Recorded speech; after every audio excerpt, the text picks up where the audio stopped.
Today I'm in front of one of the Phoenix points of pride, which is the Tovrea Castle. The Tovrea Castle was built in 1928 by an Italian immigrant named Alessio Carrero.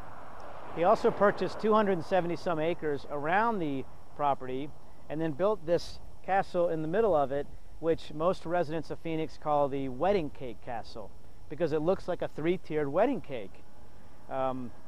It is located right off of one of the major freeways here in Phoenix called the Loop 202.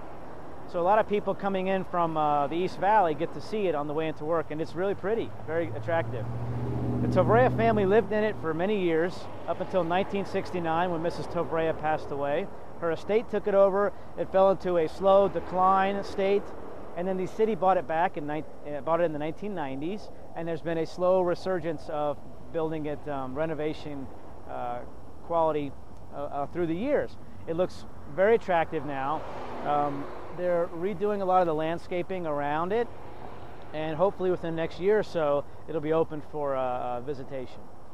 The topic for today is medicinal marijuana for Crohn's disease and other gastrointestinal disorders.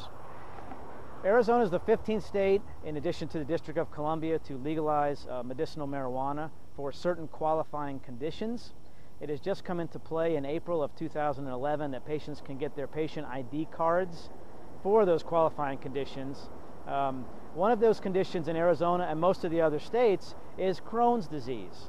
Here's what we know about Crohn's disease. It's a chronic autoimmune inflammatory disorder of the gastrointestinal tract. We don't know what causes it. It is a disabling, sometimes incapacitating disorder that affects the GI tract with cramping, pain, bouts of diarrhea, and it can be horrifying with the side effects. We don't know what causes it. Like I said, over 500,000 people in this country are afflicted with it. The treatments right now that are traditional in nature include such immunosuppressive medications as steroids like cortisone, Imuran, Remicade, methotrexate, same types of things that patients are treated with for, rheumatoid arthritis and other autoimmune diseases. Those treatments can be very effective. They can also have a ton of side effects. Wouldn't it be great if there was another medicinal option to either, one, decrease the amount of those medications that are necessary, or two, maybe eliminate some of those medications from the regimen?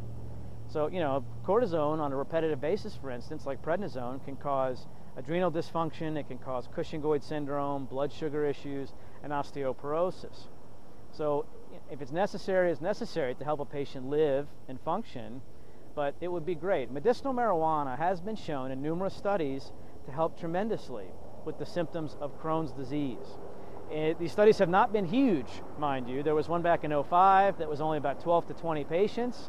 They had less episodes of the cramping and pain. They had less diarrhea as well, and some of them were able to decrease the amount of immunosuppressive medications they were on. That's exactly what is the desired effect. So there's another study as well before that that showed the same thing, but not a large-scale study we don't have. But the evidence has been enough so that states have been comfortable including that in the qualifying debilitating conditions. We do know that there are receptors in both the brain and other organs of the body, including the GI tract, called CB receptors. Cannabinoid is what they're short for. Cannabinoids are the chemical components of marijuana that provide a lot of these medicinal type effects. Cannabinoid receptors, they get attached, the cannabinoids attach to those receptors, and it's shown that they can decrease inflammation in the GI tract, as well as, then therefore decrease pain and help with those side effects as mentioned.